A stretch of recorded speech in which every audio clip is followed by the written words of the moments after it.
muchos años y en el mundo del turismo como guía hace ya 32 años. Así que os voy a presentar una tierra en la que me encuentro muy vinculado, que adoro porque en ella vivo y desde hace 13 años pues que me vine a trasladar a vivir aquí, pues es mi tierra de adopción en la que me siento muy integrado porque todo el que llega a Andalucía se siente integrado indiscutible.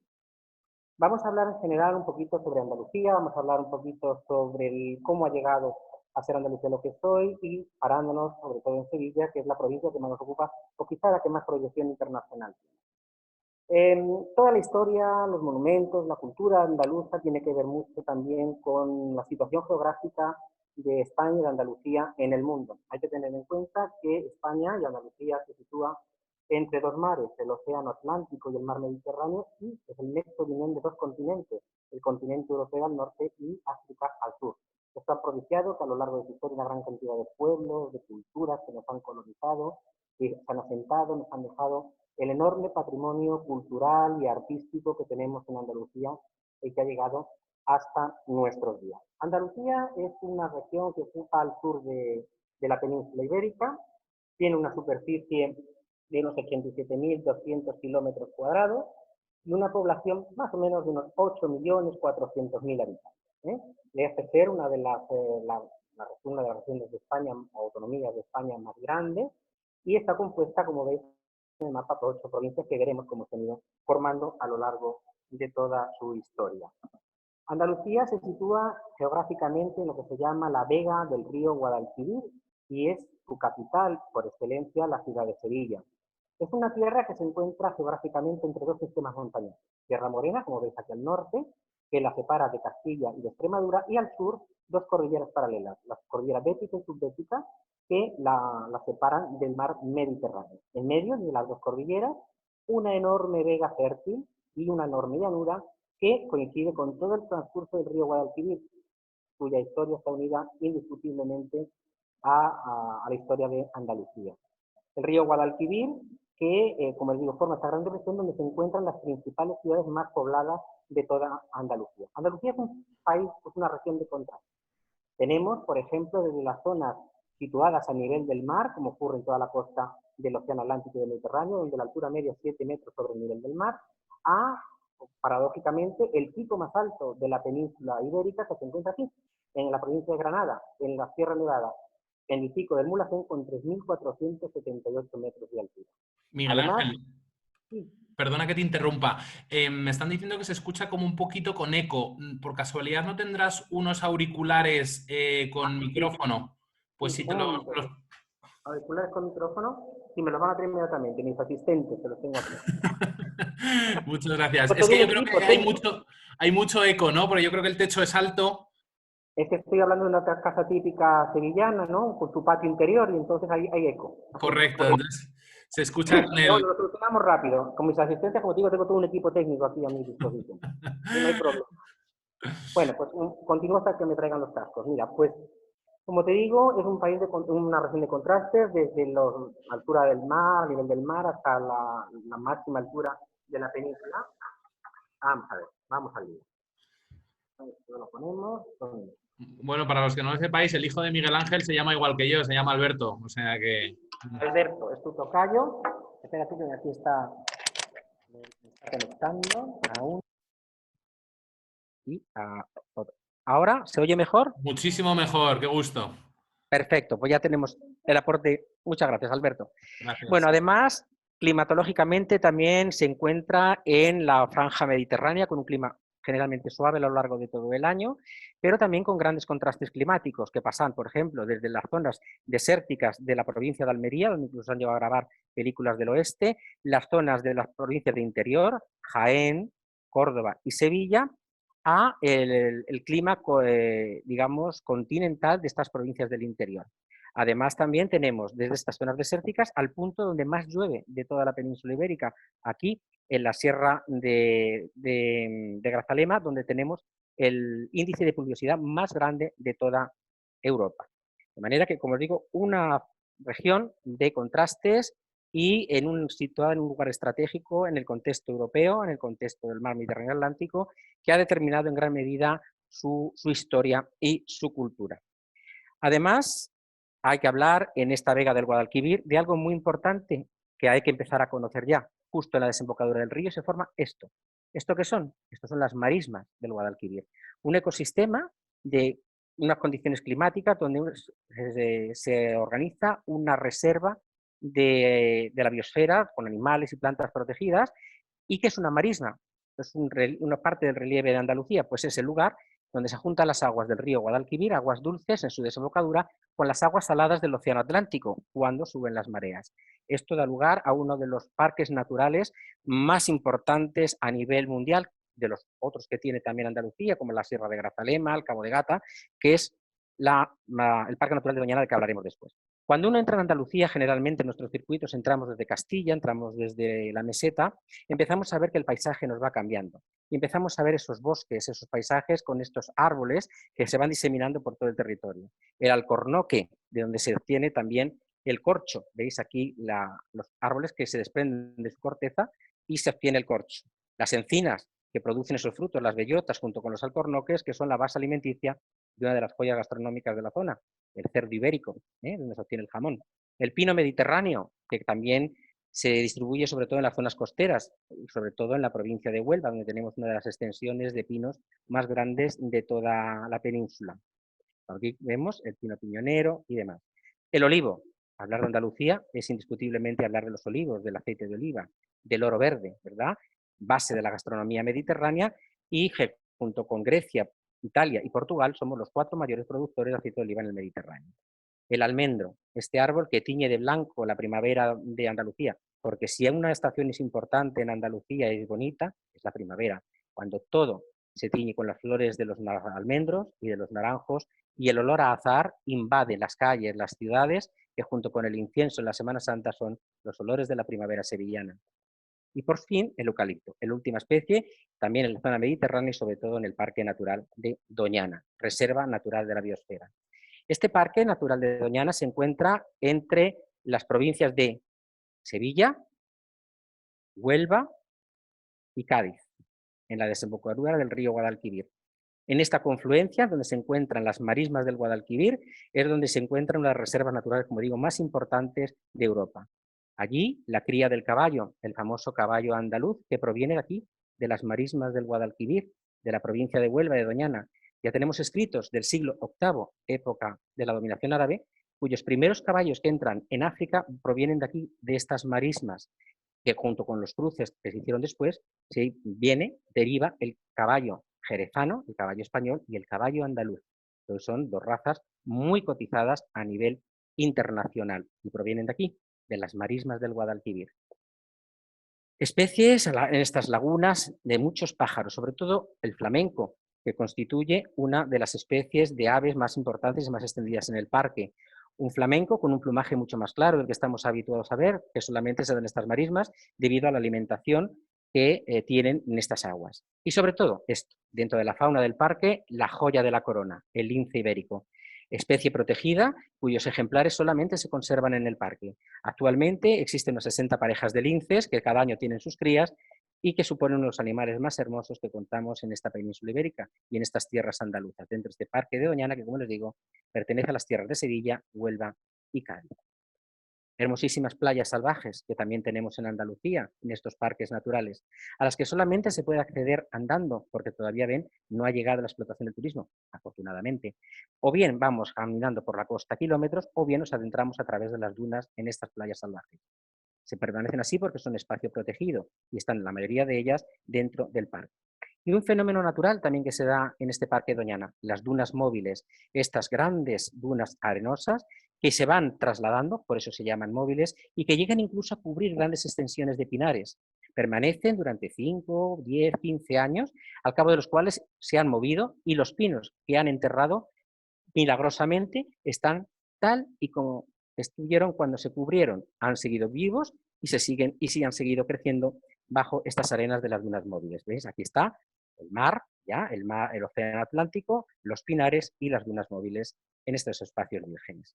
Como les digo, playas inmensas, ya que en Andalucía tenemos más de 1.500 kilómetros de playa continua, desde las costas de Huelva en el Atlántico hasta las costas de Almería, ya en el Mediterráneo, haciendo frontera con la provincia de Murcia, otra comunidad autónoma. Vamos a hablar un poquito de la economía, de qué se vive en Andalucía.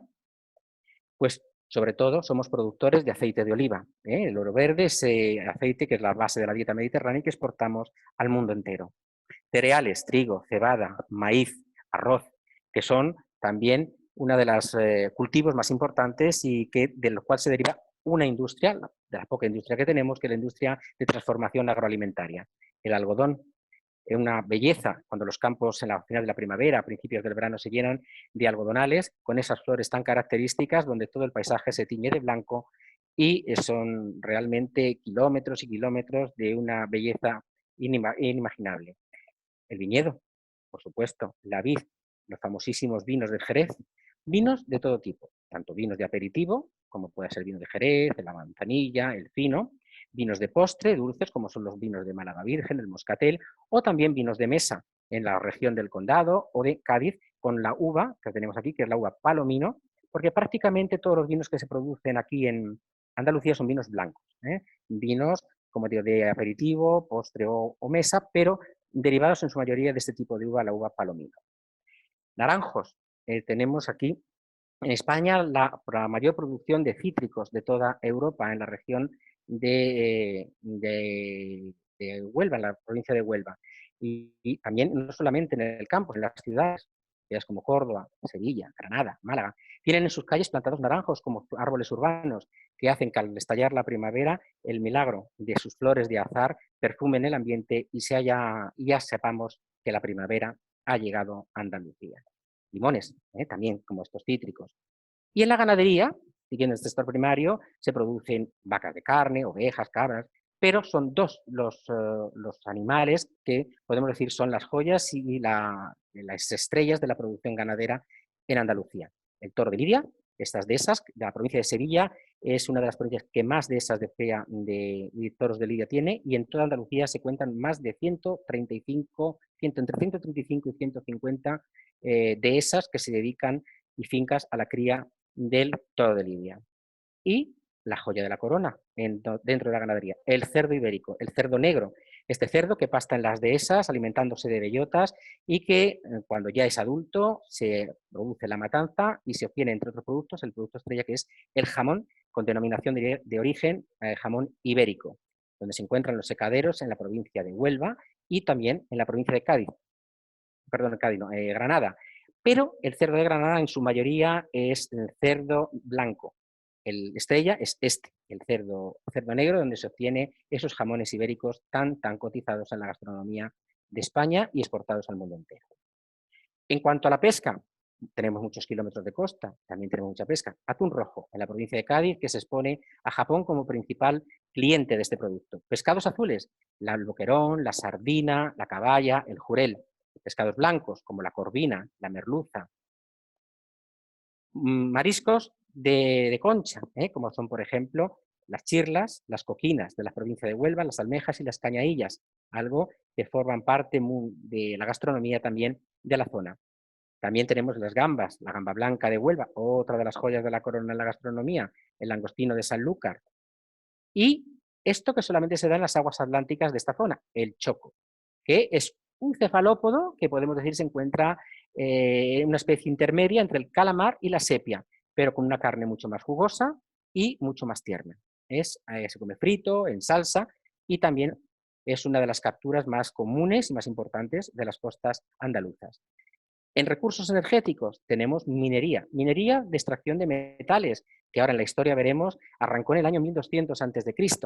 Aquí se obtienen minerales como el cobre, la plata, el oro, ya en menos cuantía, sobre todo el cobre y el hierro, que hacen que tengamos en la sierra de Huelva, de Sevilla, de Cádiz, este tipo de formaciones paisajísticas. Son minas a cielo abierto, donde se obtienen estos metales y dan este aspecto casi de un paisaje lunar. De hecho, en las minas de Río Tinto, en las aguas de las minas, ven, donde se lava el mineral, hay una bacteria que vive en las aguas ácidas, y tenemos aquí a estudiosos desde hace años de la NASA estudiando esas bacterias porque dicen que el tipo de composición del suelo, estas aguas ácidas y estas bacterias podrían simularse por las condiciones a la vida de Marte. Y aquí están haciendo estudios de lo que podría ser la vida en Marte. Llevan años y parece ser que los estudios están avanzando a un buen ritmo. La minería del hierro, el cobre y la plata y el oro. En la industria también tenemos dos industrias principalmente en la provincia de Sevilla. La industria de naves, de aviones, Airbus, y la factoría de coches francesa Renault, que tiene también su sede en Sevilla. En el sector terciario, y el que más aporta a la economía de Andalucía y el sector que más aporta a la economía de España, el turismo. Nuestras magníficas playas con puestas de sol maravillosas como esta que estamos viendo, con extensiones de arena infinitas, con una ley de costas que se ha respetado escrupulosamente y que, como ven, no tenemos ni rascacielos ni construcciones en la playa. La provincia de Huelva y Cádiz son las playas más bonitas y menos explotadas turísticamente, por lo que han guardado su belleza natural, como hace muchísimos años. Un patrimonio artístico y cultural inigualable, con ciudades museo como Granada, Córdoba, Huelva, con los lugares colombinos, o Sevilla, que hacen que sean de las ciudades más visitadas también de Europa en nuestra región de Andalucía y en estas ciudades como, por ejemplo, estamos viendo Sevilla. Un poquito de historia para ver y saber cómo se ha llegado ahora mismo a lo que es la región y este patrimonio enorme cultural que tenemos derivado de ese cruce de pueblos que nos han invadido por esa situación geográfica de la que antes hablaba. Todo comienza aquí, entre la provincia de Sevilla, Huelva y Cádiz, cuando una primera civilización domina los pueblos primitivos de pastores, nómadas y primeros agricultores y se desarrolla una civilización importantísima. En el año 1200 a.C. llegan aquí los tartesos, lo que se considera el primer reino históricamente hablando de toda Europa. Estos tartesos se dedicaron a la extracción del hierro, del oro y sobre todo de la plata. Eso hizo que fuese un reino muy rico, un reino que pronto se desarrolló y que pronto también llamó a otros pueblos que vinieron por aquí, por el Mediterráneo, a querer también participar de esas transacciones comerciales, creándose así el primer reino desarrollado, con una población, con una organización política, con una organización económica, en lo que se considera, como digo, el primer reino que existió en toda Europa. Primero llegaron por aquí los fenicios, que venían por el este del Mediterráneo. Los fenicios llegan hasta aquí, hasta estas tierras, en el siglo XI a.C. y fundan ciudades en Andalucía, como Gadir, la actual Cádiz, Adera, la actual Almería, o Almuñécar, aquí en la ciudad, en la provincia de Granada. Es así como se desarrolla una importante labor comercial entre estos pueblos del Mediterráneo y tartesos. Pero pronto un pueblo de aquí, del norte de África, se decide a entrar aquí llamado por esa riqueza. Cruza el estrecho de Gibraltar y entra en la península ibérica por Andalucía. Son los cartagineses. ¿Y quién eran los cartagineses? Pues ni más ni menos que los competidores directos e inmediatos de Roma. Eran los dos reinos que dominaban, que querían ser los dueños del Mediterráneo. Al final quedó Roma enfrentándose a Cartago, pero en esta época Cartago todavía aspiraba a ser el dueño del Mediterráneo. Y entran aquí y también se funden con estos tartesos, fenicios y griegos. Pero todo va a terminar definitivamente cuando entren los romanos. Roma entra por el este, por aquí, también por el Mediterráneo, y va a ocupar toda la península ibérica. Concretamente Andalucía, Sevilla, se convierte en la capital de la provincia bética de los romanos. Y Sevilla, por primera vez en la historia, entra como una gran ciudad, como lo que se va a convertir después, porque Sevilla tiene tres momentos importantes a lo largo de su historia, o brillantes. Uno de estos va a ser esta época, la romana. En esa época, Sevilla le da al imperio dos emperadores, Trajano y Adriano, y un filósofo y erudito, Séneca. Los tres, Trajano, Adriano y Séneca, nacen en la ciudad de Hispalis, es decir, en Sevilla. Una vez que los romanos desarrollan unas ciudades muy avanzadas, con las primeras calzadas romanas o vías de comunicación que van a favorecer el comercio y pues de todo, entonces el desarrollo y la riqueza, acueductos, termas, anfiteatros, teatros, es decir, crean unas grandes ciudades, llega la decadencia. Los romanos entran en el siglo III a.C. y se van en el siglo V después de Cristo, es decir, 800 años de dominación romana, que se extienden por, como les digo, toda la península.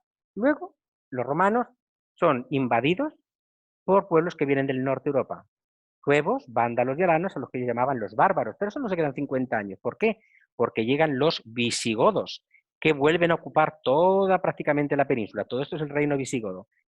Hispalis, Sevilla, pierde importancia. Ya no es lo que fue la capital de Roma, sino que la capital se traslada a Toledo. Y es ahí, en el reino visigodo, que Toledo goza de la importancia que anteriormente disfrutó Sevilla. Los visigodos se quedan aquí por 200 años y pronto empezamos a ser dominados por los pueblos del norte de África, los musulmanes. Los musulmanes entran aquí, por el sur, en la península ibérica, en el año 711 después de Cristo, cuando los musulmanes ganan la batalla de Guadalete y entran y empiezan a dominar. Del año 711 y tan solo en 11 años, miren, los árabes llegan aquí, al norte de España, han dominado toda la península en tan solo 11 años. Pero llegan aquí y aquí se encuentran con la oposición de un rey cristiano. En las montañas de Covadonga, en Asturias, el rey Don Pelayo, se da la batalla de Covadonga en el año 722 y los árabes empiezan a replegarse. Son los cristianos, los reinos del norte, cántabros y astures, los que empiezan a empujar a los árabes de nuevo hacia el sur. Se inicia así otro periodo histórico que se llama la Reconquista. Y ven, poco a poco, los cristianos van avanzando hacia el sur. Año 1054, siglo XII, siglo XIII, siglo XIV, hasta que en 1450 ya prácticamente toda la península está gobernada por los reyes árabes, cristianos, excepto un pequeño reducto árabe, el reino de Granada, último en ser conquistado. Es entonces cuando los reyes cristianos dividen Andalucía en 4 reinos. Uno de ellos, Sevilla. El reino de Sevilla, que ocuparía la provincia actual de Sevilla, la provincia de Huelva y parte de la provincia de Cádiz. El reino de Córdoba, con capital en la ciudad de Córdoba, y el reino de Jaén, y solamente aquí esta parte quedaría ocupada por los árabes. 722 comienza la reconquista de los reyes cristianos. En este avance, los reyes musulmanes, los emires musulmanes, dividen el territorio en pequeños reinos, reinos de taifas. Al ser tan pequeños, tan fragmentados, pierden fuerza. Y es entonces cuando los cristianos, en el 1212, en la batalla de las Navas de Tolosa, aquí cerca de Jaén, van a vencerlos en una batalla que es definitiva. Ahí es donde, después de esta batalla, dividen Andalucía en los 4 reinos. Y habrá que esperar a casi más de 300 años para que en 1492 la reina Isabel de Castilla y su esposo, el rey Fernando de Aragón, consigan, tras 8 años de asedio, conquistar Granada. Finalmente, los árabes han dejado de existir desde el 711 que entraron y por más de 8 siglos de dominación, en 1492 se van. Y es por eso que Fernando de Aragón e Isabel de Castilla reciben el apodo o el sobrenombre de los reyes católicos, por ser los reyes que consiguieron unificar bajo el credo católico a toda España. Es el último emir de Granada, Boabdil, le entrega las llaves a Isabel la Católica y le pide que por última vez desde Sierra Nevada deje ver Granada. Allí, a caballo, con su madre, la sultana Zoraida, mira hacia atrás y comienza a llorar. Y cuando su madre pronuncia la famosa frase: ahora no llores como un niño lo que no supiste defender como un hombre.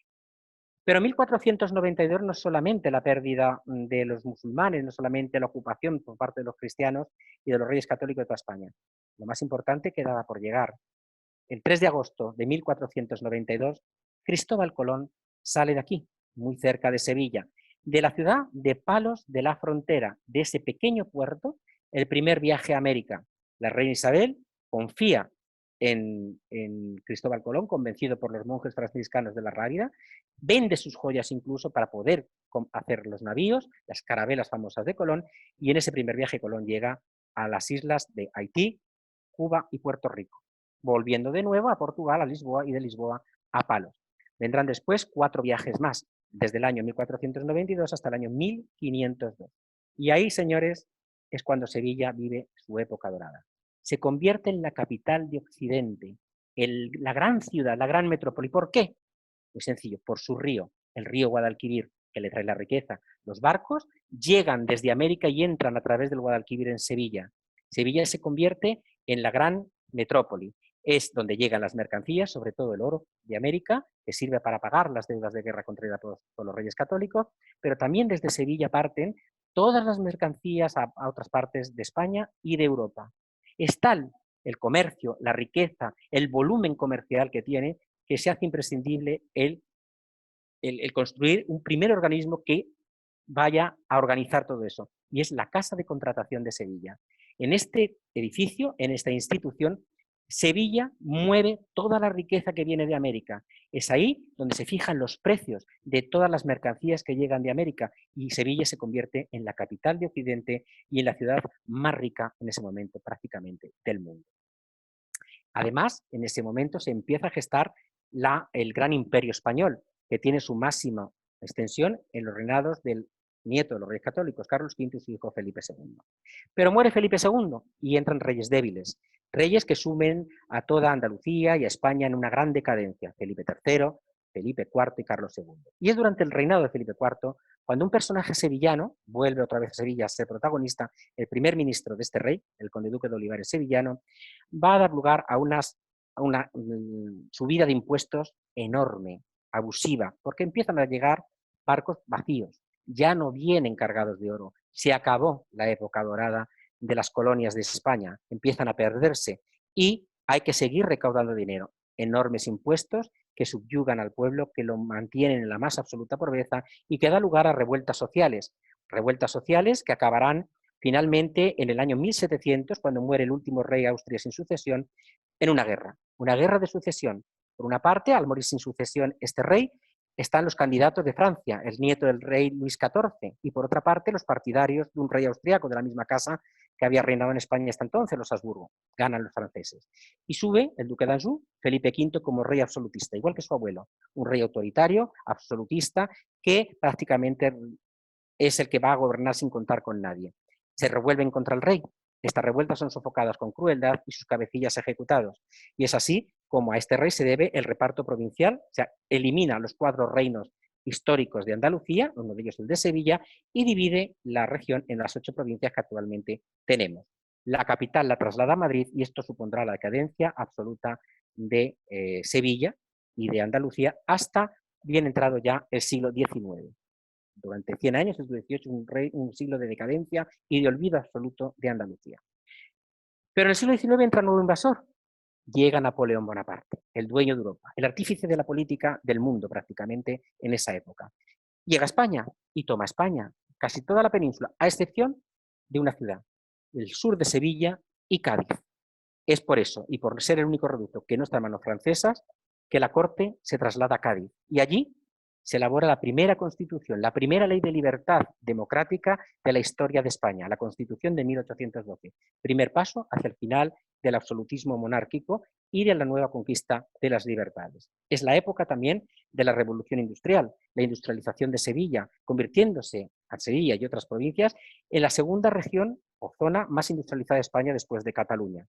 Pero los obreros trabajan en condiciones deplorables y se producen otra vez nuevas revueltas que inevitablemente no pueden competir, no se hace viable la industrialización, se pierden ya las últimas colonias, lo cual provoca un malestar político junto con las revueltas sociales y al final se va a conducir a movimientos de revuelta, al anarquismo, al comunismo, a la exaltación del nacionalismo andaluz, que conducen a la guerra civil de una forma directa, absoluta. En el año 1936, el general Franco da un golpe de Estado y entramos en una guerra civil. Acaba en el 39, se establece un nuevo sistema político, la dictadura, que no favoreció para nada a Andalucía tan solo ya al final del periodo de la dictadura, hasta que en 1975 se vuelve al régimen democrático y Andalucía en el año 1981 obtiene su estatuto de autonomía. Y Sevilla vuelve a tener importancia, vuelve a cobrar protagonismo, convirtiéndose en la capital de la comunidad autónoma de Andalucía, 1981. En el año 1992, Sevilla vuelve a ser la protagonista del mundo. ¿Por qué? Porque se desarrolla aquí, con motivo del 5º centenario del descubrimiento de América, la Expo 92. Y se coloca a la cabeza de la capital del mundo. La mejor propaganda es Sevilla y se habla de Sevilla en el mundo entero. Es la época del desarrollo, es la época del primer tren de alta velocidad que comunica Madrid con Sevilla y que va hacia la Expo. Una exposición universal de las más grandes que hemos tenido en España. Después también la segunda exposición que organizó Sevilla, ya que la primera fue la Iberoamericana de 1929, de la que hablaremos más tarde, y de la que tienen que ver mucho los países de toda Iberoamérica.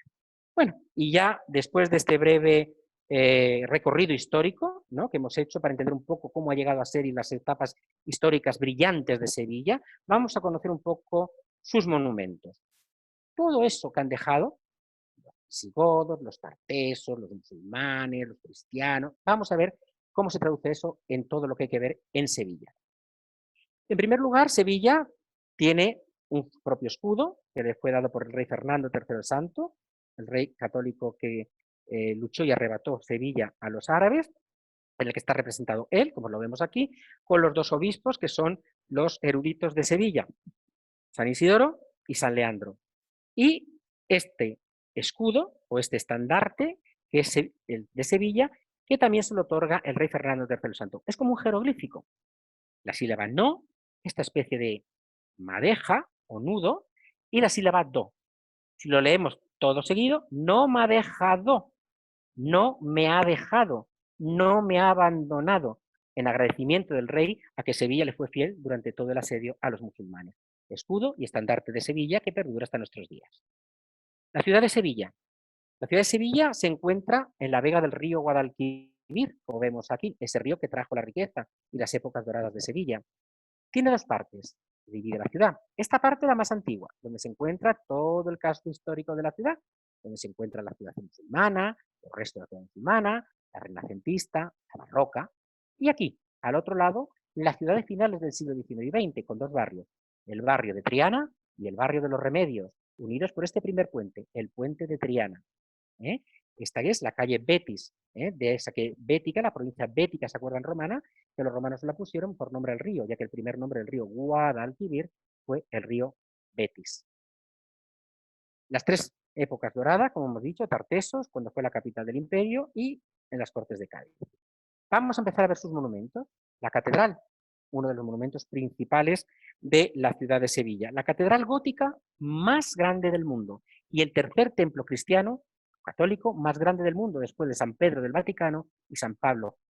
Vamos a ver esta catedral que tiene como campanario, torre campanario, la Giralda, de la que luego les voy a hablar. Es de estilo gótico, aunque luego hay añadidos también de estilo renacentista, barroco e incluso neogóticos del siglo XIX. El claustro de la catedral es este patio, el claustro principal, el patio de los Naranjos, también muy famoso en la Catedral de Sevilla y uno de los puntos de acceso a su interior. En el interior se guardan muchos recuerdos, muchas obras de arte, pero dos en especial yo les voy a hacer mención, porque si no sería interminable. La tumba de Cristóbal Colón. Aquí la vemos, que desde el año 2006 tenemos ya la seguridad que son aquí los que se guardan los restos de Cristóbal Colón por la comparativa que se ha hecho del ADN con restos de sus descendientes. Algo curioso, cuando vengan a Sevilla lo verán y acuérdense de lo que les digo. Ven que tenemos 4 reyes llevan la tumba, los 4 reinos de España en la época de Cristóbal Colón, el reino de Castilla, Aragón, Navarra y Cataluña y Navarra. ¿Qué ocurre? La parte de estos reyes de delante llevan las cabezas altas, ¿las ven? En orgullo, orgulloso, con una actitud altiva. Y los de abajo, los ven, los tienen con las cabezas gachas, mirando hacia el suelo, casi humillándose. ¿Por qué? Porque fueron Aragón y Castilla los que ayudaron con sus propios medios y con dinero al descubrimiento de América. Isabel y Fernando, por eso los reyes de Castilla y Aragón van con orgullo, casi con soberbia y altanería, mientras que Aragón, mientras que Navarra y Cataluña no lo hacen porque no creyeron en la empresa de Colón. Y esta imagen, una imagen muy pequeñita, pero quizás de las más bonitas que guarda la catedral y que pasa desapercibida. Si algún día vienen a Sevilla, búsquenla, pregunten por ella. Es una escultura, una imagen del siglo XVII de Martínez Montañés y que aquí en Sevilla conocemos cariñosamente como la Cieguecita, por su expresión, una niña, una virgen niña inmaculada que baja sus ojos hacia el fiel, hacia el creyente que va y se deposita a sus pies y que por eso parece que tiene los ojos cerrados. Nuestra imagen más querida de la catedral, la Cieguecita. La Giralda, esta torre, que es el campanario de la catedral. Hasta aquí es una torre musulmana del siglo XII. Este cuerpo de campanas fue añadido en el siglo XVI con 25 campanas, todas ellas con nombre. Y lo último, esta parte superior donde está la veleta, que se llama el giraldillo, porque giralda viene de la palabra girar, y este giraldillo, esta veleta que siempre existió en la catedral, es la que da nombre a la torre definitiva, la giralda del giraldillo. Esta escultura, como dato curioso os lo digo, es la escultura en bronce más grande de todo el Renacimiento. Los Reales Alcázares, muy próximos a la catedral, enfrente. Los Reales Alcázares son la residencia real, el palacio real más antiguo del mundo. Data su construcción del año 713, recién llegados los árabes. Lo construyen los árabes en estilo mudéjar y se acaba, o es primeramente habitado, mejor dicho, ya en el año 720, 7 años después. Ha sido también el alcázar o palacio de los reyes cristianos y actualmente la residencia oficial del rey de España en Sevilla. Por ejemplo, cuando se casó su hija, Elena, la del rey Juan Carlos, hermana del actual rey, se celebró la boda en Sevilla y el rey celebró el acontecimiento en su casa, aquí, en los Reales Alcázares de Sevilla. Jardines maravillosos dentro del alcázar, habitaciones de un lujo excepcional que nos recuerda que fue un palacio árabe, con estos azulejos, los arcos de herradura, estas bóvedas de mocárabes que nos recuerdan el cielo estrellado de las noches de primavera y verano de Sevilla, impresionantes azulejos desde el siglo VIII al siglo XVI hasta el XVII, y suntuosas habitaciones en la parte privada, donde actualmente reside, cuando viene a Sevilla, el rey de España. El Archivo de Indias es antigua casa de contratación, ¿se acuerdan? Bueno, pues ese edificio posteriormente, en la época del rey Felipe II, se instaura, se transforma en el Real Archivo, donde se guardan documentos algunos documentos que estaban relacionados con las colonias y la parte del descubrimiento de América. Pero será finalmente Carlos III, en el año 1785, cuando traslade todos los documentos que se encontraban en distintos archivos de Sevilla aquí. De manera que aquí hay más de 9 kilómetros de estantería que guardan todos los documentos que tienen que ver con el descubrimiento y las transacciones comerciales con el Nuevo Mundo. Y documentos de un valor incalculable, autografiados y del puño y letra de Cristóbal Colón, de Magallanes, de Hernán Cortés, de Pizarro o de Núñez de Valois. Fue considerado, junto con la catedral y los Reales Alcázares, Patrimonio de la Humanidad en el año 1987. Aquí, muy cerca también, el Parque de María Luisa, uno de los parques de los muchos jardines que tiene Sevilla, con construcciones, un parque que perteneció al Palacio de los Duques de Montpensier, hoy Palacio de San Telmo, y que fue abierto por la hermana de la reina Isabel II, María Luisa Fernanda, pues se llama Parque de María Luisa, en el año 1893. Aquí, en este parque, junto con construcciones en estilo árabe o renacentista, gran cantidad de monumentos, como por ejemplo este monumento al poeta sevillano Gustavo Adolfo Bécquer, o este pequeño palacete o pabellón que se llama el Costurero de la Reina, construido para la reina María de las Mercedes, cuando todavía era infanta, y que era donde se encontraba con su primo, el rey Alfonso XII, hasta que finalmente llegó a ser su primera esposa y reina de España.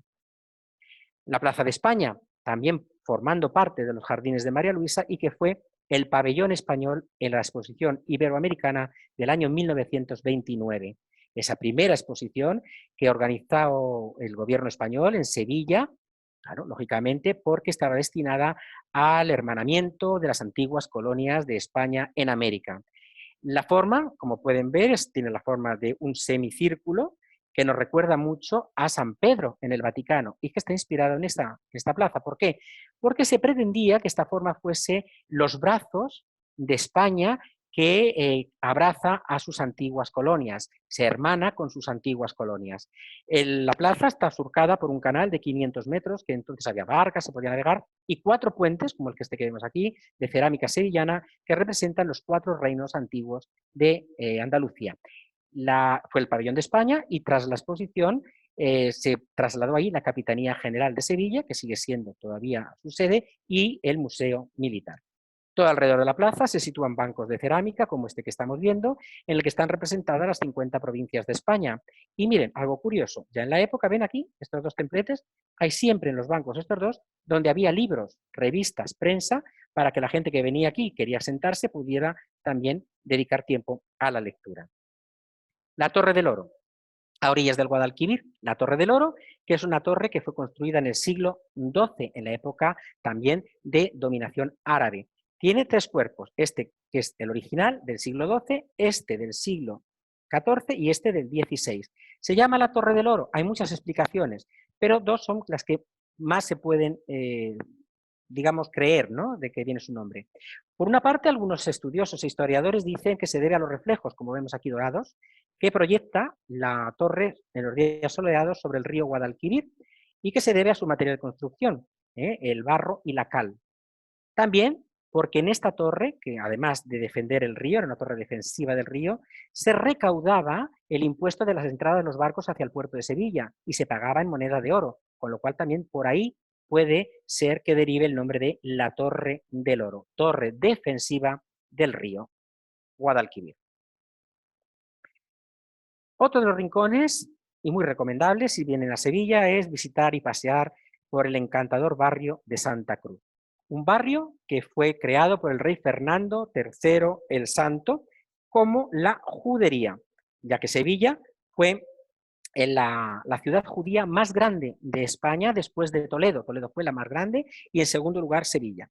Fernando III el Santo la estableció en el año 1483, cuando los judíos, Fernando III el Santo la instaura y en 1483 se traslada a la judería. Me he liado. Fernando III el Santo la instaura y en 1483 los judíos abandonan España, los reyes católicos los expulsan antes que a los árabes y en esta época, en el siglo XV, ya el barrio cae en el abandono. Prácticamente habrá que esperar a comienzos del siglo XX para que se restaure, ya más o menos pensando en el despegue del turismo, y se caracteriza por, ven, estos callejones que son típicos de las ciudades judías, con calles muy estrechas, fachadas encaladas con estas maravillosas ventanas de rejas, con sus balcones llenos de geranios, de plantas, rincones maravillosos, con plazas recónditas, ¿ven?, como la Plaza Santa Cruz, otro callejón pegado a la antigua muralla de Sevilla, un fragmento que se conserva de la muralla, y sobre todo los patios, algo que está tan ligado a Andalucía, ¿no?, los patios sevillanos sobre todo, patios que van desde el siglo XV, XVI al siglo XVII, patios barrocos, todos ellos igual. El patio es el núcleo principal de la casa, el distribuidor. En la parte baja, los dormitorios, salones y zonas comunes de la casa, la zona noble. Todos ellos adornados siempre con estos azulejos de cerámica sevillana, encalados, puesto que el blanco es el color de Andalucía, y el albero, este color que es típico de Sevilla, típico porque es el color de la arena del Sevilla, el color de la arena de la Maestranza o del Real de la Feria. Y en la parte superior se encontraría la parte privada de la casa, los dormitorios, pero patios bellísimos que sus señoras, sus familias tienen abiertos, porque hay 2 puertas, una que da a la calle, se entra a un pequeño recibidor, hay una reja que permanece cerrada y cualquier turista o visitante se puede asomar a esa reja y ver los patios interiores, porque son el orgullo de muchísimas familias que los cuidan con esmero y con mucho cariño. También en este barrio de Santa Cruz se encuentran 2 conventos importantes, porque Sevilla también ha sido la meca y la ciudad de muchas órdenes religiosas. Aquí tenemos el convento de las Teresianas, el que llaman los sevillanos el convento de las Teresas, fundado por Santa Teresa de Jesús en el año 1575, y el convento de los Venerables, antiguo hospital para sacerdotes retirados, que data del siglo XVII. Hoy día tiene una gran cantidad de obras de arte y también es museo de la ciudad. El barrio de Santa Cruz, como les digo, muy recomendable. Calles estrechas y también muchas tabernas donde se pueden tomar las famosas tapas y degustar los buenos vinos andaluces. Así que, pues vienen a Sevilla, no se lo pierdan.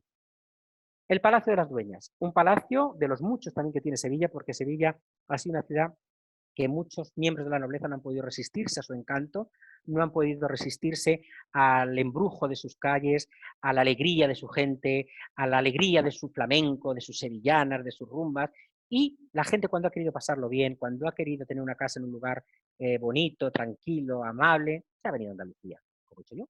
Así que el Palacio de las Dueñas ha estado muy ligado a una casa, la más noble de España, la Casa de Alba, sigue siendo propiedad de la duquesa de Alba, y como ven, lindísimos jardines, patios interiores, fachadas, y como dato curioso también les puedo decir que en este palacio nació el poeta andaluz Antonio Machado, ¿no?, en estas paredes. Miguel, perdona que te Sí, interrumpa. Un par de dime, preguntas que nos están dejando en el chat. Nos dime. preguntan si se puede subir a la Torre del Oro.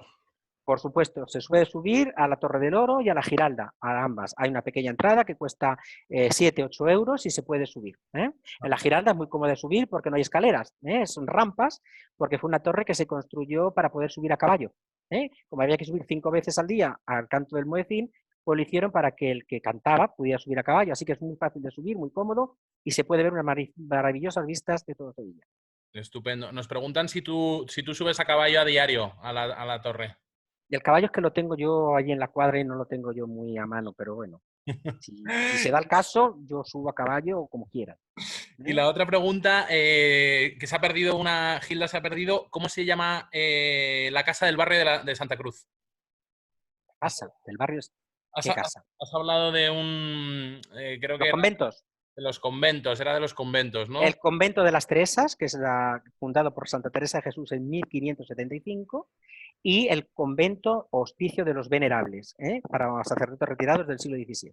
Estupendo. Y nos preguntan si se pueden ver los archivos de India, si se pueden... Sí, es visitable. El archivo, consultar los documentos solamente con permisos especiales a estudiosos, gente de la universidad, gente que está haciendo el doctorado, pero lo que es visita turística también se pueden visitar, lo mismo que los Reales Alcázares. Todo lo que estoy diciendo es visitable. Estupendo. Gracias, Miguel Ángel, perdona. Continuamos. Bueno, pues el ayuntamiento, un edificio que fue el antiguo convento de San Francisco y que actualmente es uno de los edificios de arquitectura del siglo XVI con estas fachadas tan maravillosas platerescas, que es actualmente la sede del ayuntamiento, la municipalidad o prefectura de la ciudad de Sevilla, que se encuentra en la parte ya nueva de la ciudad. El Hotel Alfonso XIII, otra construcción que nos ha quedado de la exposición iberoamericana, como la Plaza de España, fue el primer hotel que se hizo en Sevilla, de 5 estrellas, hotel de lujo, que se hizo para la exposición de 1929, y lleva el nombre del rey que entonces reinaba y que además lo inauguró el rey Alfonso XIII y Victoria Eugenia de Battenberg. Tiene habitaciones históricas y todas las habitaciones están decoradas diferentes, son todas distintas y decoradas con las diferentes épocas de la historia de Sevilla. Hay habitaciones de la época árabe, habitaciones renacentistas, habitaciones barrocas, y es una auténtica delicia alojarse. Es obra del arquitecto Aníbal González, el que hizo también la Plaza de España, y está decorado con el estilo historicista y sevillano. Utilizan el ladrillo, los azulejos, los mármoles, que creando así el estilo propio sevillano y de la época en que fue hecho, en el año 1929. Aquí vemos la galería del patio interior o principal del hotel. Palacio San Telmo es actualmente la sede de la presidencia del gobierno andaluz y fue el palacio de los duques de Montpensier, pero su origen es muy diferente. Fue construido en el siglo XVII por la Santa Inquisición y aquí la Santa Inquisición estableció la escuela, el seminario de la Universidad de Mareantes y posteriormente, en el siglo XIX, se transforma en palacio para alojar a la hermana de la reina Isabel, la infanta María Luisa Fernanda, que abrió los jardines de María Luisa a los sevillanos, y que tiene esta preciosísima portada, y que está decorado con los colores rojo y albero típicos de la arquitectura sevillana. Es actualmente, como les digo, la presidencia de la Comunidad Autónoma de Andalucía. Hay una parte que es visitable, previa petición, y otra que es el palacio, las habitaciones del Palacio de la Infanta de España, y otra parte que son oficinas del gobierno local. Así que este es otro edificio importante de la ciudad.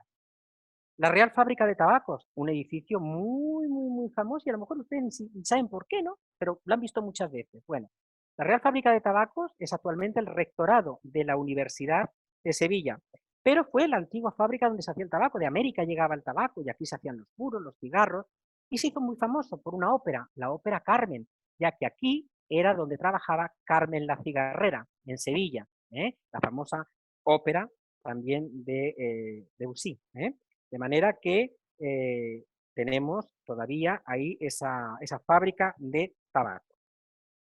El Hospital de las Cinco Llagas también fue un antiguo hospital. Este hospital que se inauguró, se abrió en el año 1546, siglo XVI, y fue hospital hasta 1972. Fíjense, más de casi 400 años, ¿no? Como hospital.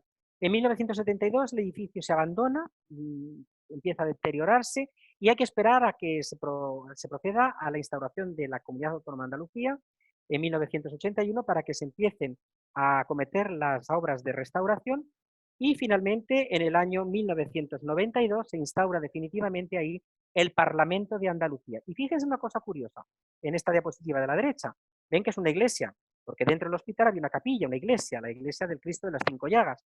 Se conserva el altar mayor y miren qué curioso, donde era el altar mayor está la presidencia y todo alrededor se sitúan los parlamentarios o diputados del gobierno andaluz. Aquí tienen, ven, el panel de votaciones, lo ven aquí, y se puede visitar también, pero es muy curioso que hoy día se utilice para votaciones del gobierno y demás una antigua iglesia y se conserva incluso el retablo porque tiene una obra de arte importante del siglo XVI con importantes lienzos de autores del barroco sevillano, entre ellos algunas tablas de Murillo. Y, por supuesto, hablando de Sevilla hay que hablar de la religiosidad. Andalucía es un pueblo muy religioso, de tradiciones como la Semana Santa, por ejemplo, el Corpus Christi, de las que luego hablaré. Pero sin duda ninguna, si por algo se conoce a Sevilla, si una de sus vírgenes es la más conocida, es la Macarena, ¿verdad? Aquí está la ermita de la Macarena, pegada a la antigua muralla de Sevilla, ven aquí un trocito de la muralla, este es el arco de la Macarena, por la que salen los cortejos procesionales, y esta es la ermita donde se conserva la imagen. La imagen es esta es la Macarena, muy gitana, como corresponde a una virgen andaluza, y de una gran devoción, y se ha hecho tan famosa porque es, quizá por casualidad, una virgen que es muy de devoción de artistas y toreros, sobre todo. Un torero, el que más conocido de devoción a la Virgen fue Joselito el Gallo. Joselito el Gallo era sevillano y murió en la Plaza de Toros de Talavera de la Reina. Y como una curiosidad les diré que cuando muere Joselito el Gallo, que era hermano de la hermandad y fiel devoto, fervoroso devoto de la Virgen, es la única vez que la Macarena se ha vestido de luto. Fíjense que las dolorosas suelen vestir de luto, no en Andalucía no suelen vestir de negro. Pero la Macarena en Semana Santa, la vamos a ver, sale con un manto verde, un manto dorado, pero nunca de negro. La única vez que se ha vestido de negro fue con la muerte de Joselito el Gallo, para, en señal de luto, honrar la muerte del torero. ¿Por qué? Porque miren, ven aquí en el pecho de la Virgen estas flores verdes, ¿las ven? Esto es lo que se conoce con el nombre de las mariquillas. Fueron un regalo de Joselito el Gallo. Son 5 azucenas con los pétalos hechos en cristal francés, en cristal de roca francés, teñido de verde, y representan los puñales que llevan clavados las dolorosas, que se representan los 7 dolores en la pasión y muerte de su hijo. Es la única virgen de todas las dolorosas del mundo que no lleva los puñales. Lleva estas mariquillas que le regaló Joselito el Gallo y que es algo típico y que caracteriza a esta virgen, la Virgen Macarena. Es una, como les digo, de las de mayor devoción. Hay una historia muy bonita, la voy a contar porque es anecdótica. Durante la Segunda República Española, una época de revueltas precediendo a la Guerra Civil, en la que la gente, los sublevados de izquierda, pues saquearon iglesias, quemaron conventos, y fue algo terrible, tanto en Andalucía sobre todo como en Cataluña. Y quisieron proteger a su Virgen, ¿no? A su Macarena. El sacristán la sacó de la iglesia, se la llevó a su casa y la acostó en la cama como si fuese una persona de su familia. Al caer la noche, ya de madrugada, la sacó de su casa y la llevaron al cementerio de San Fernando. ¿Y saben dónde la escondieron? En la tumba de Joselito. Abrieron la tumba, allí la guardaron y allí estuvo 2 meses, hasta que se pacificó todo. La sacaron y la trasladaron a la iglesia de la Anunciación, donde permaneció durante toda la Guerra Civil. Así que una iglesia, una imagen muy unida, como digo, a los toreros, sobre todo a Joselito el Gallo, y muy venerada en Sevilla. Una de las más famosas en la Semana Santa sevillana, que sale en la madrugada del jueves al Viernes Santo. Luego la veremos, luego les voy a explicar al explicarle la Semana Santa. Si hablamos de Andalucía, por supuesto hablamos de toros. Les he dicho que el toro de Lidia es una de las ocupaciones económicas más importantes de la región. La Real Maestranza de Sevilla, la segunda plaza de toros más importante de España. Fue fundada en el año 1750 y restaurada, según la vemos ahora, en el año 1915. En el interior se llama Maestranza porque se encuentra la sede de una de las órdenes de caballeros más antiguas de España, la Real Orden de Caballeros Maestrantes. Aquí vemos un uniforme de esta orden de caballería que pertenecen miembros de la alta nobleza sevillana, entre ellos los duques de Alba, por ejemplo, los duques de Medinaceli, duques de Feria, etc. Esta es la puerta principal, la puerta del Príncipe, que da al río Guadalquivir, por la que salen los toreros en las tardes en las que hacen una gran faena. Y algo muy ligado a Iberoamérica, y que yo no podía dejar de decirles a ustedes en esta exposición, la Avenida de la Palmera. La Avenida de la Palmera es hoy una zona residencial muy elegante de Sevilla. Yo diría que la más elegante, donde hay casas impresionantes, hay palacetes que datan del siglo XIX, principios del siglo XX, pero sobre todo, y lo más importante y por lo que gusta, es porque aquí, en esta avenida, fue donde se hicieron todos los pabellones iberoamericanos de la Exposición Universal del 1929, de cuando se hizo la Plaza de España, ¿se acuerdan? Y aquí hay algunos de los más representativos. Aquí, por ejemplo, tenemos el pabellón del Brasil, que todavía se conserva, que fue antigua maternidad y hoy pertenece a la Universidad de Sevilla. Aquí, el pabellón de México, miren qué bonito, también que se conserva. Aquí tenemos el pabellón de Chile, miren qué belleza, el pabellón de Perú con estos balcones en la madera tallada, todo traído con materiales de los antiguos países, de las colonias de España. Miren, el pabellón de Guatemala, todo en azulejos, pintados a mano, y que se conserva estupendamente. Aquí tenemos el pabellón de Colombia, ¿ven? Y el pabellón de Argentina, todos los pabellones de la Exposición Universal, algo que ya no se conserva, porque por ejemplo en la Expo 92, que se hizo también en Sevilla, los edificios se destruyeron, fueron arquitecturas efímeras, solamente hechas para la exposición. En la de Iberoamericana no fue así, y nos han dejado este trocito de Iberoamérica en España, en Sevilla, en esta elegante avenida de la Palmera. Miguel Ángel. Sí, dime. Perdona que te interrumpa otra vez, para ir contestando algunas preguntas que nos van dejando. Dime. Nos pregunta Sonia desde Argentina, Sí. ¿por qué se llama el Hospital de las 5 Llagas? Porque se llaman las 5 llagas, son las 5 llagas de Cristo, las de las dos de las manos, 2 de los pies y la del costado, en la lanzada del costado. Las 5 llagas son las 5 llagas de Cristo en la pasión. Nos habla algo de la leyenda del fantasma de Sor Úrsula. No sé si te suena algo. ¿En el Hospital de las 5 llagas? Nos dice, la leyenda del fantasma de Sor Úrsula es del hospital. No, ¿no? Un momentito, que me están apuntando.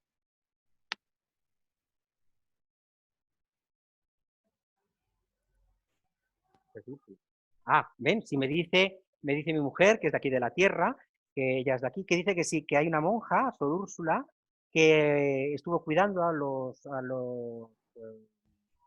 enfermos durante la Guerra Civil Española y que dicen que después de la Guerra Civil, durante toda la dictadura, se estuvo apareciendo por las salas del Parlamento. Y hoy día dicen que todavía se aparece en el Parlamento de Andalucía. Le ha pegado más de un susto, dicen, que a los parlamentarios andaluces.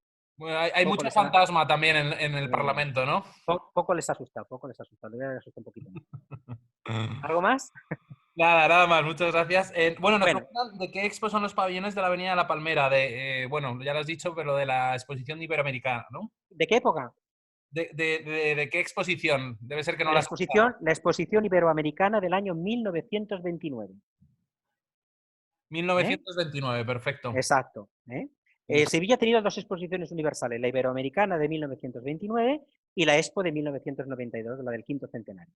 Perfecto. En la visita guiada que hacemos nosotros por las mañanas, se pasa por esta avenida, ¿no? Miguel Ángel nos pregunta. Sí, se pasa con el autobús por esa avenida y se hace la parada en el Parque de María Luisa, para que la gente baje, vea los carruajes, les llevamos hasta el monumento a Bécquer, que son los más conocidos, y hay veces que incluso vamos andando hasta la Plaza de España. Fantástico. Solo recordar a los participantes que podéis ir dejando las preguntas en el chat y al final iremos contestando todas con la ayuda del equipo comercial, ¿vale? Gracias, Miguel Ángel, y perdona que te interrumpa. Nada, ya nos queda poquito de los monumentos. Bueno, y claro, Sevilla sigue siendo una ciudad en movimiento, en cambio, se siguen haciendo cosas. Y tenemos arquitectura contemporánea de hace muy poquito. Miren, estos son las que llamamos las setas. Están en la Plaza de la Encarnación, son de un arquitecto alemán.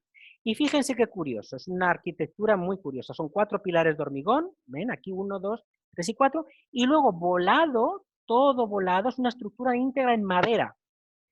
La parte de arriba es como un laberinto en la que es un mirador, ven como está aquí esta señorita, esto es la parte de arriba de la seta, ven aquí la parte del entramado de madera y se puede transitar y se tiene una vista de 360 grados para ver todo Sevilla desde arriba. Es algo muy curioso. Se inauguraron en el año 2011. hace nada. Así que si alguien vino a Sevilla antes de 2011, pues ya tiene una cosa más nueva que ver. Y lo último, la Torre Peli, que es la torre de un arquitecto argentino, César Peli, que se ha inaugurado hace muy poquito, hace el año 2015, y que es actualmente la torre, la construcción más alta de Sevilla, con 180 metros de altura, en la isla de la Cartuja, a orillas del río Guadalquivir, muy cerca, como ven, del puente de Triana. Ahora vamos a hablar de las tradiciones. Hemos hablado del paisaje, de la economía, hemos hablado de la historia, de los monumentos. Ahora vamos a hablar de las tradiciones, porque hablar de Andalucía y sobre todo de Sevilla, hay que hablar de las tradiciones, porque es un pueblo muy amante de ellas, un pueblo muy arraigado a sus tradiciones y que su celebración se convierte en acontecimientos todos los años que traspasan fronteras. Una de sus tradiciones, naturalmente, la Semana Santa. ¿Quién no ha oído hablar de la Semana Santa sevillana, verdad? La Semana Santa, que es el acontecimiento por antonomasia de Andalucía. Los sevillanos son un pueblo que se traslada en todas sus celebraciones a la calle. No hay nada en Andalucía que se celebre puertas adentro. Todo se celebra en la calle y sobre todo en la estación más bonita, que es la primavera.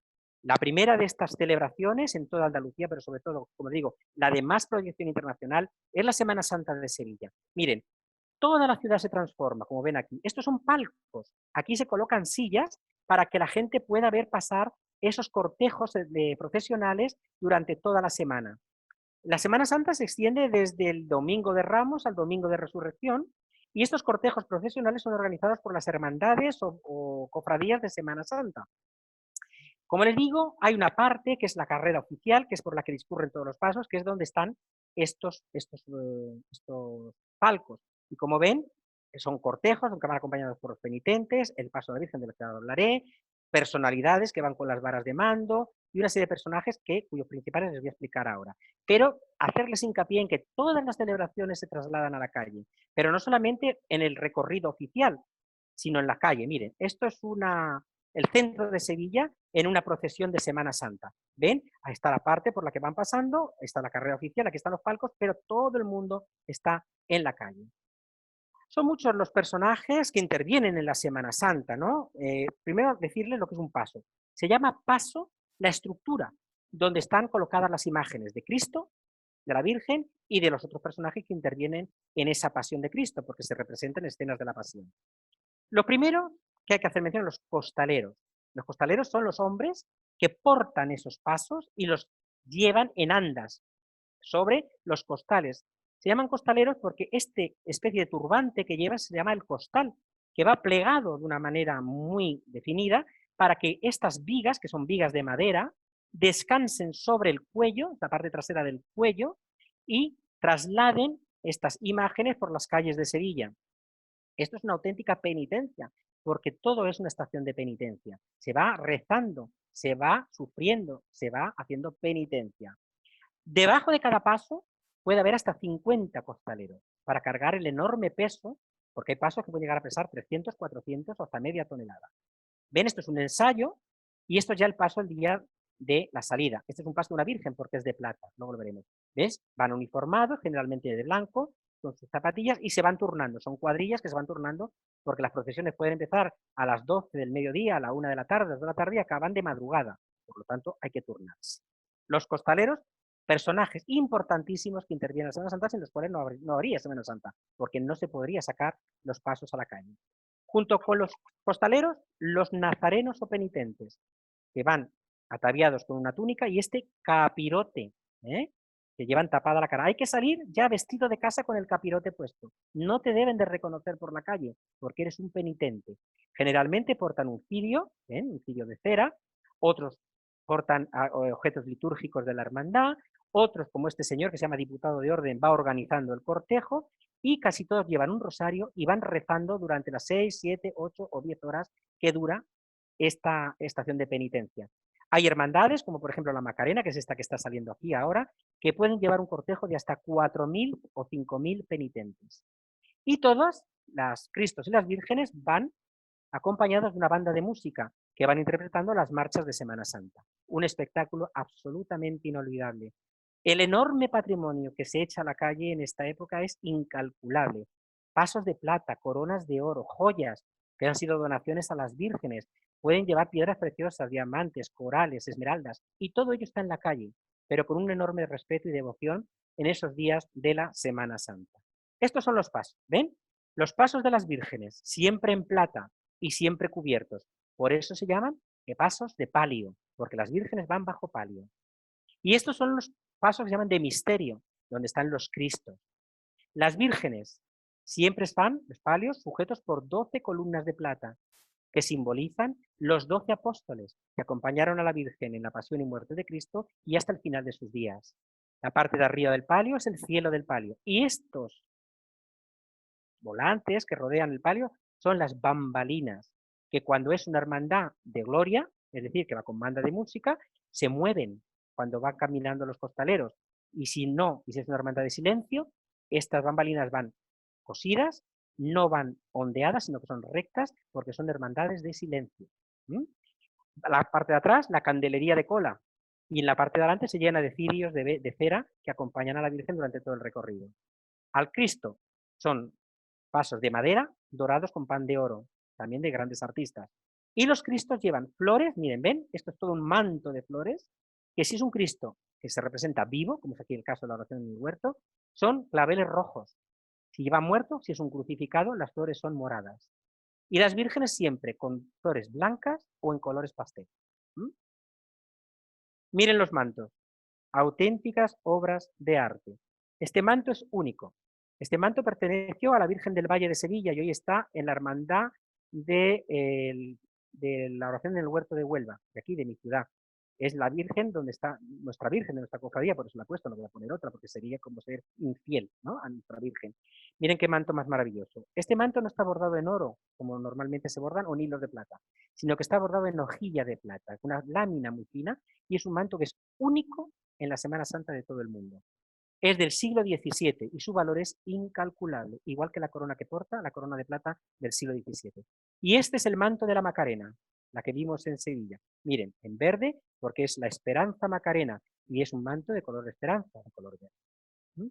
Como les digo, un enorme patrimonio de la Semana Santa que está en la calle. Si alguna vez tienen oportunidad, vengan. Vengan porque no van a quedar indiferentes y será un recuerdo para toda la vida. La emoción, la devoción, la conjunto de sentimientos que se mueven en Sevilla, con ese olor a azahar, con ese olor a incienso que se mezcla y que es tan propio, esos olores que nunca se olvidan y que nos recuerdan a sitios, ¿no? Pues ese sería el olor de Sevilla, el olor de la Semana Santa, del incienso y del azahar de los naranjos en flor.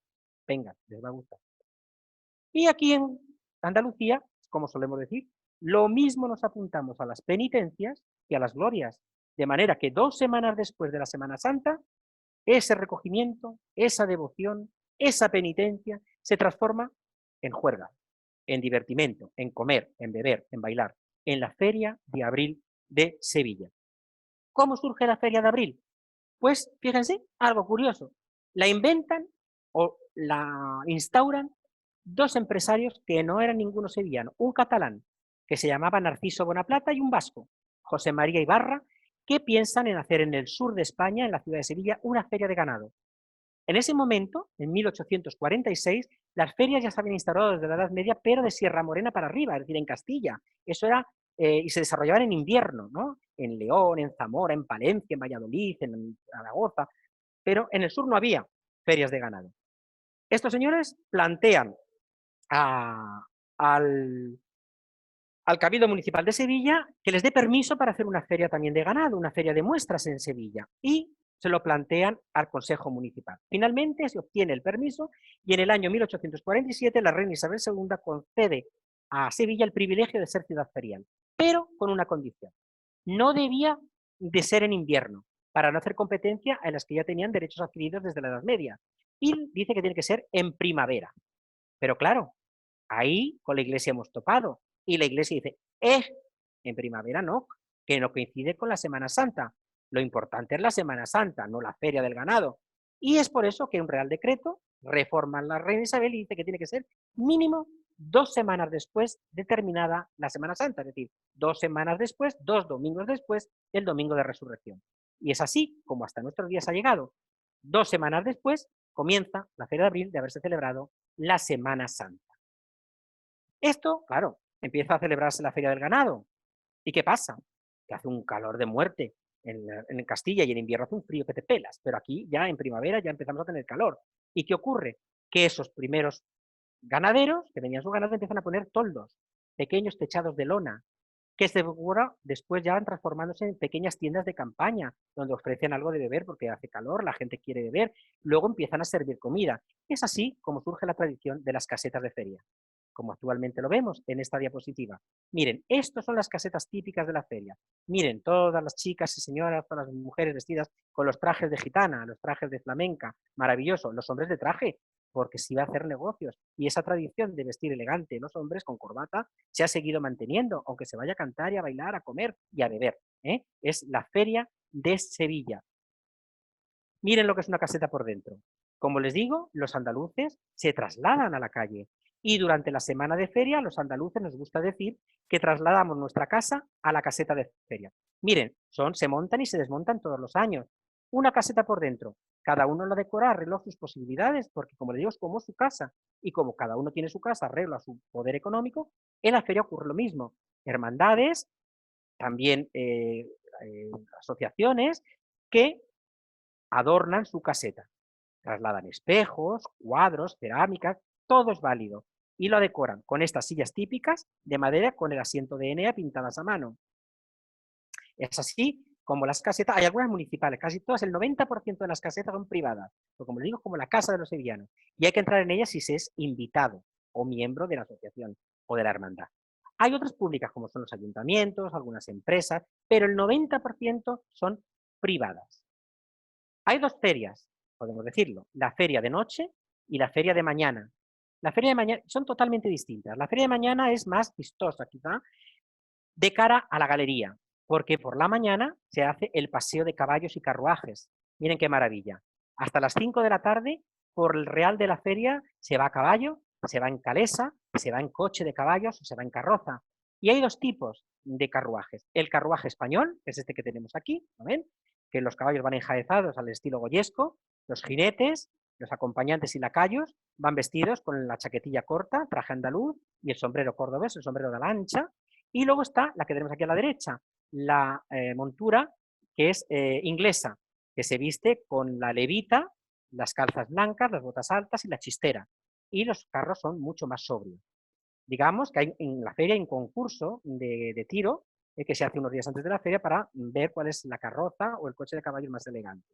Así que esta es la feria de mañana. Y luego tenemos la feria de noche, donde ya se es más distendido el ambiente, ya se canta, se baila y siempre la feria está, digamos, precedida por una portada, que es la entrada oficial a la feria. Además de una parte que la llamamos los cacharritos de la calle Infierno, que es donde están todos los artilugios para que se diviertan los más pequeños. La montaña rusa, los caballitos, los coches de choque, bueno, todo lo que es una gran feria. Miren aquí, el traje de sevillana, el traje de gitana, único traje regional, y esto es único, que sigue las modas. El traje de gitana cambia todos los años, o se llevan de una forma las mangas, se llevan más volantes, menos volantes, la forma de las flores, la forma de colocación de las flores, porque es el único traje regional del mundo que sigue la moda. Miren aquí una vista muy bonita del Real de la Feria, con las casetas, los caballos, ¿han visto? ¡Qué maravilla! Se come y se bebe, el jamón, las gambas, el vino, y miren, la bebida por antonomasia de la feria, el rebujito o revuelto, se llamarían ustedes. ¿Qué es el rebujito?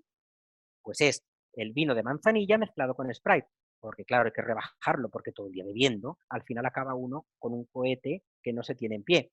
Pero claro, como solemos decir aquí en Sevilla, hay que tener mucho cuidado con el rebujito, porque si bien no emborracha, te agacha. Así que si vienen a la feria, cuidado en no abusar del rebujito. Y esto es el plano de la feria.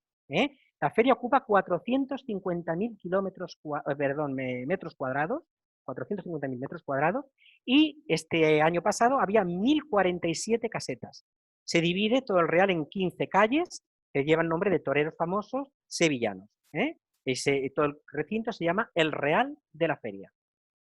Y vamos a otra tradición, muy arraigada también en Sevilla, el Corpus Christi.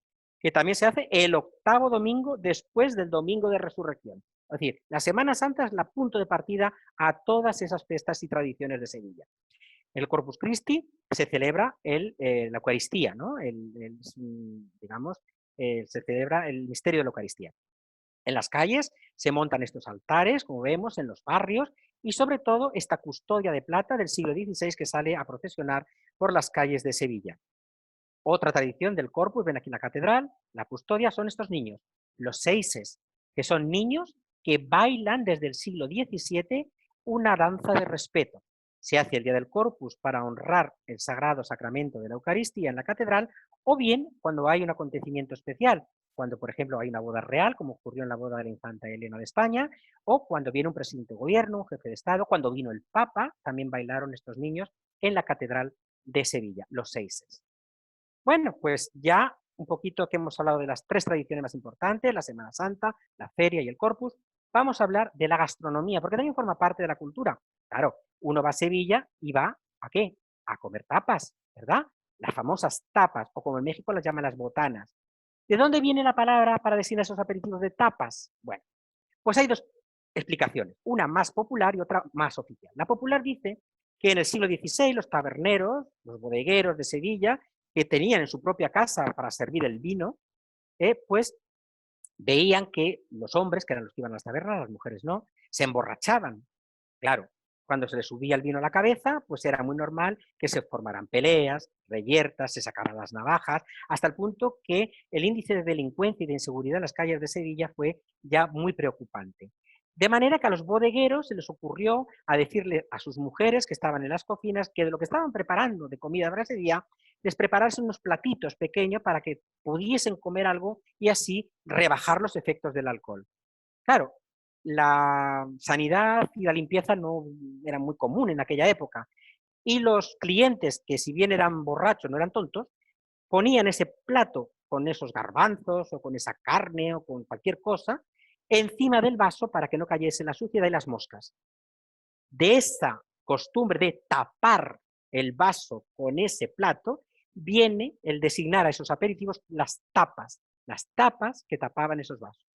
Y luego está la versión oficial, documentada, que en el siglo XVI, en la misma época, el emperador Carlos V hace un real decreto que para prevenir que la gente se emborrache y bajar el índice de delincuencia, hace y obliga a los bodegueros que sirvan algo de comida, una rebanada de pan con queso o embutido, para así acompañarlo a la bebida. Y igualmente los clientes ponían esa rebanada de pan encima del vaso y lo tapaban para impedir que entraran las moscas y la suciedad. De ahí viene la palabra tapa, para designar estos aperitivos, y que arranca aquí en Sevilla. Vamos a pasar ahora a ver algunos platos típicos de la gastronomía sevillana. Empezamos por las sopas frías. Tenemos el gazpacho, el gazpacho, que es una especie de sopa fría que se hace con pepino, pimiento, tomate, ajo, aceite de oliva y sal. Se bate, se tritura y se añade agua, más o menos líquido dependiendo del gusto de cada cual. Y así se bebe muy frío en el verano. Se utiliza como aperitivo también antes de la comida. Luego tenemos el salmorejo, esto es típico de Sevilla. El salmorejo típico de Córdoba, que es igual que el gazpacho, solo que se sustituye el pepino por miga de pan y huevo. Un poquito más espeso y se acompaña de virutas de jamón y pan frito. Y luego el ajo blanco. Y el ajo blanco es como el gazpacho, pero sustituyendo el pepino y el tomate por almendras crudas y se sirve con uvas. Las 3 sopas frías: gazpacho, salmorejo, gazpacho de Sevilla, salmorejo de Córdoba y ajo blanco de la provincia de Cádiz. Pescadito frito, boquerones, salmonetes, calamares, acedías, sepias, todo servido típicamente en un cucurucho de papel de estraza, como se hacía antiguamente. Y el rey de la gastronomía andaluza, uno de los reyes de la gastronomía andaluza, el jamón de jabugo, de ese cerdo ibérico, ¿se acuerdan? Ese cerdo negro que pastaba a sus anchas por las dehesas de Sevilla y de Huelva. El cocido andaluz, diferente al madrileño, aquí no son 3 vuelcos, se come todo junto y no se utiliza pasta, no se utilizan los fideos, se hacen con legumbres, carnes y verduras y come todo junto. Y las espinacas con garbanzos, también muy típicas de la gastronomía y una tapa muy común en todos los bares de Andalucía. Los huevos a la flamenca, huevos escalfados, con tomate, jamón y patatas. Aquí lo tienen, servidos en cazuela de barro. El rabo de toro o cola de toro, como es tradicional prácticamente en todos los sitios de gran tradición taurina, como Madrid o Sevilla. Las papas aliñadas o patatas aliñadas, que son patatas cocidas con cebolla, perejil, sal y aceite de oliva. O los chocos, ¿se acuerdan? Aquel animalito entre medio del calamar y la sepia, que se come rebozado en harina y frito en tiras. La otra joya de la corona, junto con el jamón, la gamba blanca de Huelva, del Atlántico. Y también repostería, mucha de la cual viene heredada de la época árabe, utilizando como elementos más comunes las almendras, el azúcar, la harina y la miel. Así tenemos, por ejemplo, los mantecados y polvorones en la zona de Estepa de Sevilla, dulces típicos de la Navidad. Las tortas de aceite fritas con canela, azúcar y ajonjolí. Las yemas de San Leandro, los tocinitos de cielo. Esto también tiene su origen histórico. Antiguamente se utilizaba como aclarante del vino y en la fermentación la clara de huevo. Las yemas que hacían con ellas ya no sabían qué hacer. ¿Y qué hicieron? Dárselas a las monjas para que hicieran dulces. Ya no sabían qué hacer. Y las monjitas empezaron a hacer las yemas de San Leandro en el convento de San Leandro y los tocinitos de cielo. Una delicatessen, una maravilla para el paladar. 1 minuto en la boca, toda la vida en la cadera o en la barriga, dependiendo de dónde se le fije a cada plato. Los pestiños, masa frita de harina con azúcar y canela o miel, heredada directamente de la tradición árabe. Las torrijas, dulce típico de la Semana Santa. Rebanadas de pan empapadas en leche que se condimenta con canela, azúcar, vainilla y una ralladura de naranja o de limón.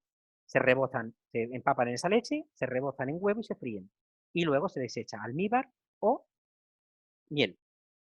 Los vinos, muchos vinos. Tenemos una gran variedad de vinos blancos, olorosos, dulces y el más conocido, el de Jerez, y este Tío Pepe de las bodegas González Díaz, que se ha llamado siempre el Sol de Andalucía. Una gran variedad que, como ven aquí, vienen desde los vinos blancos, pasando por los amontillados, hasta llegar a los vinos dulces de Moscatel. Y vamos a finalizar con la artesanía, que también es mucha la que existe en Andalucía. Nos has abierto el hambre, Miguel Ángel. Has hecho bien, pues la gente está ya con la babilla colgando, ¿eh? Claro, allí es la hora casi de comer, yo lo entiendo. Yo lo entiendo. Bueno, pues aquí tenemos la cerámica sevillana, típica, la marroquinería de Córdoba, el trabajo en forja en cobre o en hierro, típico de Sevilla, que podemos ver en todas las rejas típicas sevillanas, en las catedrales, en todos sitios, porque el trabajo en hierro está desde la época de Tartesos, allá por el 1200 a.C., y ha llegado a la tradición hasta nuestros días. La cestería, sobre todo esta parte, miren, la derecha, de lo que es el esparto, porque este trabajo es muy típico de Andalucía, para todo tipo de objetos.